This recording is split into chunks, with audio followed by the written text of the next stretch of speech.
People seem not to see that their opinion of the world is also a confession of their character. Ralph Waldo Emerson said that. There's another saying that goes, "We see the world not as it is, but as we are."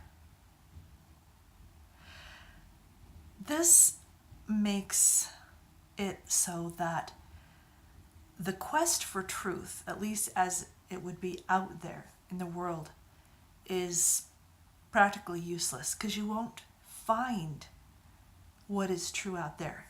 What you're going to find is yourself, how you are with the world.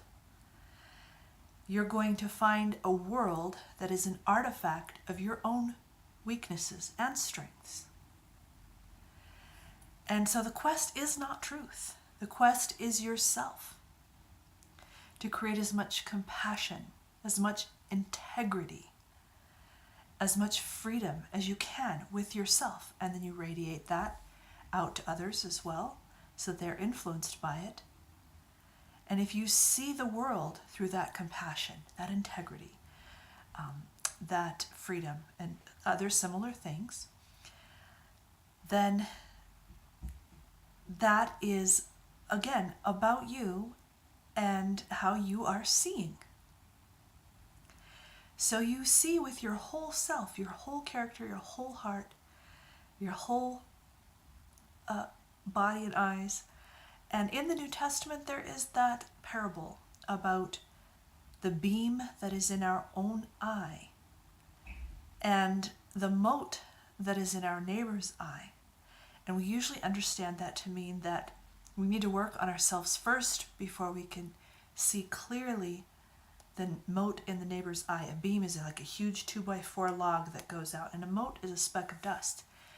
But what people don't realize about that story is that the mote in your neighbor's eye is your beam. That's your beam. That's your perspective. That's how much your perspective determines what you see in your neighbor.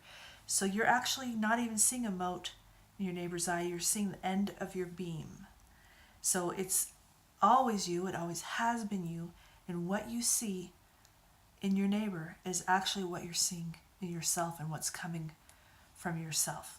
And another way to even look at this from a healing sort of perspective is that our triggers are our work.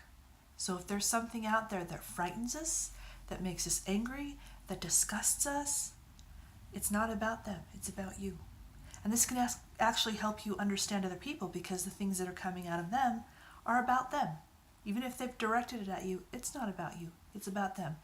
So you can leave people to themselves, help them if you can, but if you don't have to help people. You can just, do no harm and handle yourself, and but just realize that that's how perspective and how the world works, and don't imagine otherwise.